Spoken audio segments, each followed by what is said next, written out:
সাধারণত electric shock লাগার জন্য প্রতি বছর অনেক পশু পাখির মৃত্যু হয়। আর পশু পাখিদের ইলেকট্রিক শক থেকে দূরে রাখার জন্য বিভিন্ন রকম চেষ্টাও করা হয়, কিন্তু তা সত্ত্বেও কোনো না কোনোভাবে পশু পাখিরা ইলেকট্রিক ওয়্যারের কাছাকাছি চলেই আসে, যেমনটা এখানেও দেখা যাচ্ছে। এরকম কয়েকটি মোমেন্ট এখন দেখবেন যেখানে পশু পাখিরা ইলেকট্রিক ওয়্যারের সামনাসামনি হয়েছে, সঙ্গে নিজেদের প্রাণ বাঁচিয়ে নিয়েছে, কখনো কখনো হয়তোবা বাঁচাতেও পারেনি। তাহলে চলুন দেখি।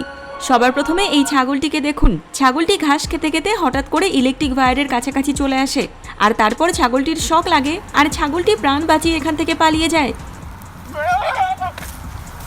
এরপর এই ঘটনাটিকে দেখুন। এখানে একটি পাখি ইলেকট্রিক ওয়্যারের কাছাকাছি বসেছিল। মাত্র কয়েক মিলি সেকেন্ডের মধ্যে পাখিটি একেবারে অদৃশ্য হয়ে যায়। সম্পূর্ণভাবে এখানে মারা যায় পাখিটি।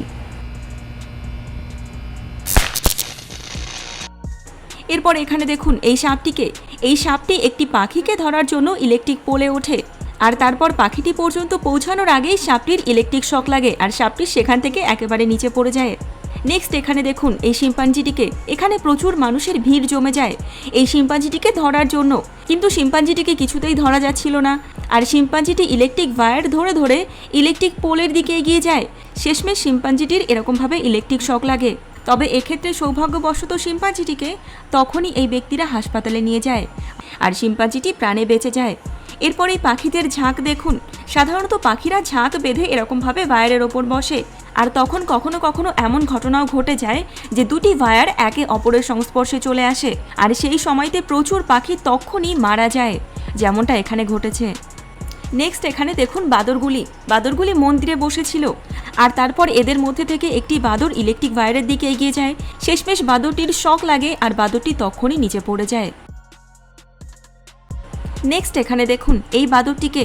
এই বাদরটি তো গাছের ডাল থেকে ইলেকট্রিক ওয়্যার ধরে সামনের দিকে এগিয়ে যেতে চাইছিল, কিন্তু দুর্ভাগ্যবশত বাদরটি ইলেকট্রিক ওয়্যার ধরে ফেলে, আর তখনই বাদরটি ওপর থেকে নিচে পড়ে যায় আর মারা পর্যন্ত যায়।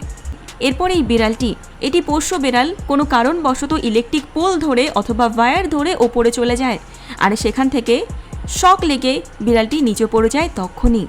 কিছু ক্ষেত্রে এই প্রাণীদের প্রাণ বেঁচে যায়, আর কিছু ক্ষেত্রে প্রাণীগুলি তখনই জায়গাতে মারা যায়। তবে এই ঘটনাটিকে দেখুন। শুধুমাত্র যে ইলেকট্রিক ওয়্যারে ইলেকট্রিক শক লাগে এমনটা নয়।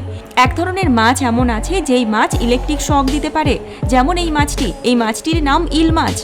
এই মাছটি একবারে তাদের শরীর থেকে 600 ভোল্টের বেশি ইলেকট্রিক শক দিতে পারে, যেমনটা এখানে এই কুকুরটি মাছটিকে ধরতে যাচ্ছিল, আর তারপর কি হলো নিজেই দেখুন।